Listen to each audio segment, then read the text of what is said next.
সময়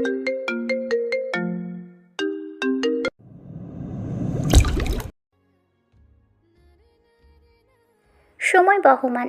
দেখতে দেখতে 7 মাস কেটে গেছে। পৌষের চেক আপের জন্য হসপিটালে যাওয়া হবে। সঙ্গে যাবে পৌষের মা বর্ষা, ফাল্গুন ও মাঘ, মানে বাড়ির মহিলা পার্টি সকলেই যাবে। পৌষ যদিও বলেছিল একজন গেলেই হবে, কিন্তু না, তারা মানতে নারাজ। চৈত্রেও যেতে চেয়েছিল, কিন্তু ভাদ্র আর চৈত্রের ক্লাস আছে। বসন্ত ও হেমন্তকে স্কুলে পাঠানো হয়েছে। আর পার্বণ, সে তো পড়াশোনা থেকে বহু দূরে, তার যোগসূত্র। পার্বণকে যদি কেউ জিজ্ঞেস করে তুমি পড়াশুনো কেন করো, ওর উত্তর, সবাই পড়াশুনো করে, আমি না করলে ব্যাপারটা খারাপ দেখাই, তাই করি। আবার যদি কেউ জিজ্ঞেস করে পড়াশুনো করো না কেন, তখন দিবে এমন উত্তর, এত পড়াশুনো করে হবে কি, একদিন তো মরেই যাব। আসলে পার্বণ হচ্ছে এসব এভারেজ স্টুডেন্ট, যারা সারা বছর পড়বে না, এক্সামের আগের রাতে পড়ে উল্টিয়ে ফেলবে। বর্তমানে পার্বণের ডিগ্রিরও খোঁজ নেই, সে গিয়েছে কোন জাউরামির মিশনে। এটা অবশ্য স্বস্তি অনুভব করে ফাল্গুন, নিজের ছেলে বলে না, এই ছেলে আসলেই জাউরামির সর্দার। ওনার হারমাস জ্বালিয়ে একদম তামা তামা করে ফেলে। ফাল্গুন সকলকে তাড়া দিচ্ছে, এই তোরা সবাই তাড়াতাড়ি চল, আমার জাউরাটা আসার আগেই। নিজের জামাইয়ের সম্পর্কে এরূপ কথা পছন্দ হলো না বর্ষার। উনি প্রতিবাদ করে বললেন, এভাবে বলছো কেন? মানছি ছেলেটা একটু দুষ্টুমি করে, তা বলে ওকে নিতে তা বলে ওকে নিবে না? এ আবার কেমন কথা? বাবা না ও, চলুক আমাদের সাথে। এখন পৌষের আবার নিজের মায়ের কথা মনে ধরে না। চোখ মুখ কুঁচকে শোধাই, মোটেও না আম্মু, বড় মা ঠিকই বলেছে, আমি ওকে আমার সাথে মোটেও নিব না। ও যাওয়া মানে ঝামেলাকে বকলতাপা করে নিয়ে যাওয়া। মহিলাদের ঠোকাঠুকির মাঝেই তারা রওনা দিল হসপিটালের উদ্দেশ্যে। পৌষের উঁচু ফোলা পেটের জন্য হাঁটতে পারে না ঠিকমতো। মাতৃত্বের ছাপ স্পষ্ট, কেমন আলাদাই চেহারা গ্লো করছে। এক ধরনের স্নিগ্ধ আকর্ষণীয় রূপে জ্বলজ্বল করছে পৌষের ভারী শরীরটা। গাল দুটো ফুলে লাল আভায় ছেয়ে আছে, যেন টসটস করা লাল আপেল। মা হলে নাকি মেয়েদের শরীরের আলাদাই জেল্লা দেখা যায়, পৌষের ঠিক তেমন। স্বাভাবিকের তুলনায় পৌষের পেট একটু বেশিই ফুলো, তাই তো বাড়ির সবাই চিন্তিত।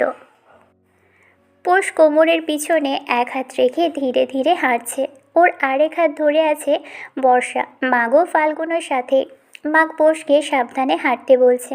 পৌষ পৌষ মা, সাবধানে, দেখে দেখে পা ফেলো। হসপিটালে চিন্তা নেই, জ্যৈষ্ঠ আগেই সব রেডি করে রেখেছে। ধীরে ধীরে পৌষকে অটোতে ধরে বসানো হয়। এতটুকু আসতেই হাঁপিয়ে গেছে পৌষ, নিজের ভারী শরীরটা অটোর পিছনের সিটে এলিয়ে দিল। পৌষ, শরীর কি বেশি খারাপ লাগছে? মায়ের কথা শুনে মৃদু হেসে মাথা নাড়ায়, ঘন ঘন শ্বাস ফেলে কিছুটা স্বাভাবিক হয়, তারপর শোধায়, একটু খারাপ লাগছে। পৌষের পাশেই মাঘ বসে, সে পৌষের মাথাটা নিজের কাঁধে রেখে বলে, একটু চোখ বুজে থাক, দেখবি এই চলে আসছি। বাচাজির এমন যত্ন সবটাই লুফে নিতে ফিসেল হাসে। এক হাত আপনা আপনি চলে যায় নিজ উদরে, সেথায় রেখেই মনে মনে বলে ওঠে, মায়ের কথা শুনতে পাচ্ছ? এই যে এত কষ্ট করছি আমি, এরপর যদি দেখেছি না বাপের মতো ভণ্ড হয়েছ, তখন দেখো কি করি। পূর্ণার সাথে স্পেশাল মিটিং শেষে বাড়ি ফিরে পার্বণ, কিন্তু এ কি, বাড়িতে তো তালা দেওয়া। কতক্ষণ নিজেদের ঘরের মূল গেটের দরজার তালাটা ধরে হাবালের মতো তাকিয়ে থাকে। তালাটা ধরে টানা হেঁচড়া করেও যখন কিছু হয় না, তখন ষাঁড়ের মতো চেঁচায় কিছুক্ষণ, মা, আমা, আমু, ও মা, মাগো। বিড়বিড়িয়ে গালি দিয়ে উঠল, মাথা চুলকে নিচ তলায় নামে। রাস্তায় আস্তে আস্তে গেমস খেলে ফোনে চার্জ সব শেষ করে বসে আছে। নিচতলায় এক বুড়ো আর এক বুড়ি থাকে। পার্বণ জানে নিজের মায়েদের সাথে এই বুড়োর ভালো খাতির, তাই তো তাদের কাছেই আসা। বুড়ো আর বুড়ির নামটা বর্তমানে মনে পড়ছে না পার্বণের, এ নিয়েও সে কী এক গালি ছুড়ল, বাল, আমার দরকারের টাইমে নাম মনে পড়ে না। অগত্যা এত সব ভাবনা ছেড়ে সে দরজা ধাক্কাতে আরম্ভ করে। কলিং বেল চাপতে তার সে কি অলসতা, দরজা ধাক্কাচ্ছে তাও হাত উপরে তুলে না, নিচে দিয়েই। বুড়ি তো সেই লেভেলের খেপেছে। লাঠির ঠকঠক আওয়াজ শুনে বোঝা গেল সে দরজা খুলতে আসছে, সাথে পারছে বিলাপ, ওই কোন হতছাড়া রে? ডোরবেল থাকতে দরজা পেটাই। বুড়ির কথা শুনে হামি দিয়ে দরজা ধাক্কানোর স্পিড আরও বাড়িয়ে দিল ভণ্ড পার্বণ। মানে ও সব জায়গাতেই পুংটামি করা চাই। হ্যাঁ, পিটাইয়া পিটাইয়া ভাঙা ফেলা দরজাটা। আগে দরজা খোলো আমার লাভবার্ড। দরজা খুলতেই নজরে আসে পার্বণের পাউট করা মুখের। বৃদ্ধা খেকিয়ে ওঠে। কলবেল চাপন যায় না? এই কলবেলটা আবার কি? জেনজিদের নিউ কোড নাকি? কিন্তু তুমি তো আমাদের জেনারেশনের বাইরে। তোর জামা গেঞ্জি তোর কাছে রাখ। এখন দরজাটা ভাঙা ভিতরে ঢোকার এত তাড়া কেন? হয়েছে কি? নিজের জেনারেশনের নামের এমন বিকৃতি শুনে আকাশটা পার্বণের মাথায় ভেঙে পড়ল। ঘোর প্রতিবাদ জানালো সে। এই বুড়ি, কি বলো এসব? কিসের গেঞ্জি, কিসের জামা? আশ্চর্য অপমান, তাও এত বড়! বৃদ্ধা নিজের হাতে লাঠি দ্বারা পার্বণের পশ্চাতে এক বাড়ি দিতেই সুরসুর করে নিজের ভোল পাল্টে ফেলে ছেলেটা। গলা খাকারি দিয়ে জানতে চায় মায়ের লোকেশন এবং জানতে পারে নিজ মাতা তার সাথে ঘসেটি বেগমের মতো আচরণ করেছে। মাকে কতবার করে বলেছে যে সে তাদের সাথে যাবে, কিন্তু না, সে তাকে না নিয়ে নিজের মাই নিজের ছেলের বউ নিয়ে গায়েব। তারা কেউ এটুকুও বুঝল না তার গুরুত্বই সবচেয়ে বেশি। সে আছে বলেই তো ফাল্গুন ছেলে পেল, পৌষ একটা জামাই পেল, আবার এই যে পৌষ মা হলো, ফাল্গুন দাদি হলো। কার জন্য এসব? তার জন্যই তো। এই পার্বণের অবদানেই তো পৌষকে হসপিটালে নেওয়ার জন্য এত সিচুয়েশন ক্রিয়েট হলো। এদিকে দেখো, সেই তাকে রেখে এরা চলে গেছে। এটা কোনো কারবার? আম্রপালি রেগে পম হয়ে আছে, ফোঁস করছে সাপের মতো। সামনেই মুখ কাচুমাচু করে দাঁড়িয়ে বসন্ত, আর তার থেকে কিছুটা দূরে দাঁড়িয়ে হেমন্ত হাসতে হাসতে শেষ। হেমন্তের পেটে খিল দেওয়ার জোগাড়। সে হাসতে হাসতে এবার ভাইয়ের দিকে এগিয়ে এলো। বসন্তের কাঁধে হাত রাখতে বসন্ত তার দিকে অসহায় দৃষ্টিতে তাকায়। আর অমনি হেসে ওঠে হেমন্ত। টিফিন ব্রেকে ফ্রেন্ডরা মিলে ঠিক করে একটা গেম খেলবে। মুখের মধ্যে পানি নিয়ে একজন আরেকজনের দিকে তাকিয়ে থাকবে। যে আগে হাসবে এবং মুখের পানি ফেলবে সে আউট। নিয়ম অনুযায়ী বসন্ত আর আম্রপালিও খেলতে শুরু করে।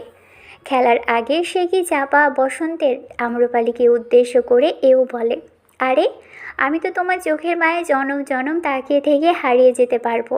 সব আবেগীয় কথার ইতি ঘটে যেই না মুখে পানি নিয়ে বসন্ত তাকায় আম্রপালির দিকে, সঙ্গে সঙ্গে হেসে ওঠে। তাই নাকি আম্রপালির মুখ দেখলে হাসি পাই। হাসির তোড়ে পানিও ছিটকে সব আম্রপালির মুখে। সবচেয়ে কম সময়ে পানি রেখে রেকর্ড করে বসন্ত। সেদিকেই রেগে ফায়ার আম্রপালি। সে কি জোকার যে তার মুখের দিকে তাকাতেই হাসি আসে? এখন বসন্ত কেমনে বোঝাবে ওর হাসি এসে পড়েছে আম্রপালির নাকের ফুটার দিকে তাকিয়ে? সেটা বললে আজ এখানেই মেরে বসন্তের মুখের ফুটা নাকের ফুটায় বন্ধ করে দিবে। হসপিটালে এসে ডক্টরের সাথে পার্বণের তুমুল ঝগড়া। মা চাচিদের কাউকে খুঁজে না পেলেও পেয়েছিল ডক্টরকে।